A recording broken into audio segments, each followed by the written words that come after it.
ये बहनों, आज हम तुलसीदास द्वारा रचित कवितावली, इसमें जो लंका दहन का वर्णन किया गया है। जब राक्षस जो है हनुमान जी की पूंछ में आग लगा देते हैं, तो हनुमान जी जो है चारों ओर जो है तबाही मचा देते हैं। मकानों में ऊपर नीचे आगे पीछे जो है चारों ओर जो है वह आग लगा देते हैं। उसी किस तरह लंका के अंदर भगदड़ मच रही है। आग को देख करके वानर इधर उधर वो राक्षस इधर उधर भाग रहे हैं और उनके साथ उनकी राक्षसियाँ भी इधर उधर डर के मारे भाग रहे हैं, उनके बच्चे भी भाग रहे हैं। वो उसकी तुलसीदास ने वर्णन कर रखा है। बाल्दी विशाल विकराल ज्वाल जाल मानो लंक लीलेबे को काल रसना पसारी है। कैंदो व्योम बिथिका भरे है भूरी धूमकेतु वीर तरवारी सी उघारी है। तुलसी सुरेश चाप केंदो दामनी कलाप केंदो चली मेरु ते कृषाणु सरी भारी है। देख जातुदान जातुधानी अकुलानी कहे कानन उजारियो अब नगर पर जारी है।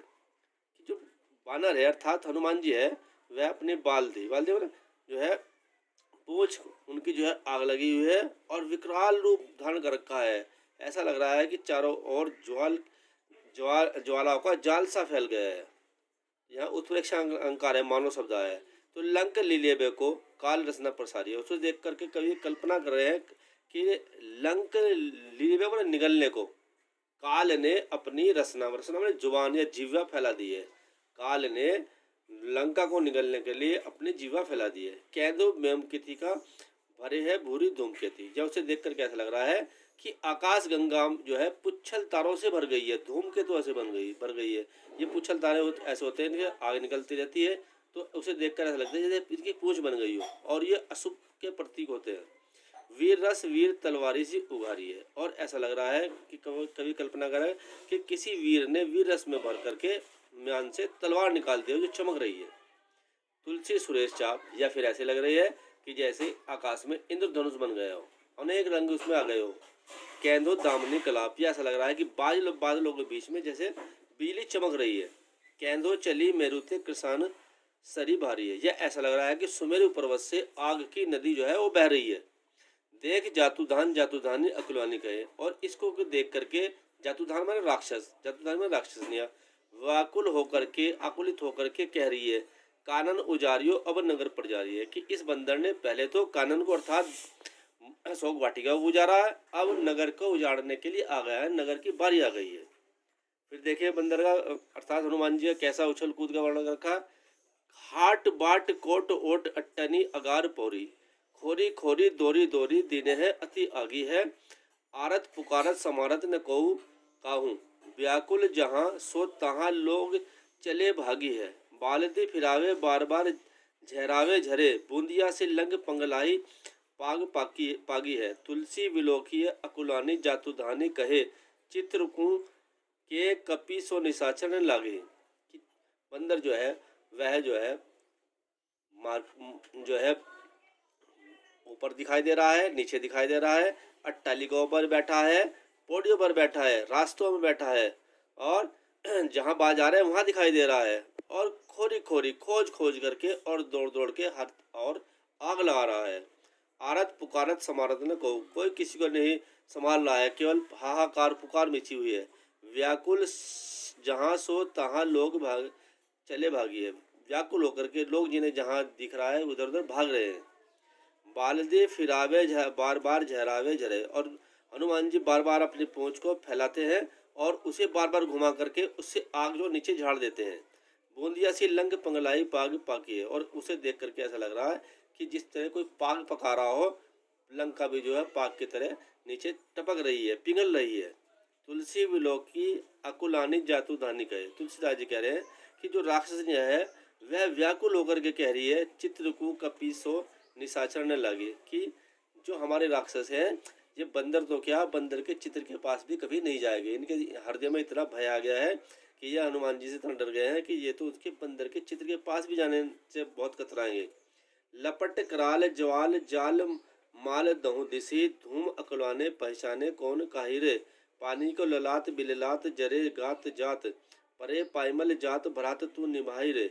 प्रिया तू पराही नात नात तू पराही बाप बाप तू पराही पूत पूत तू पराही रे। तुलसी बिलोकी लोग व्याकुल बिघाल कहे, लेहि 10 शीस अब 20 चाकी चाहिए।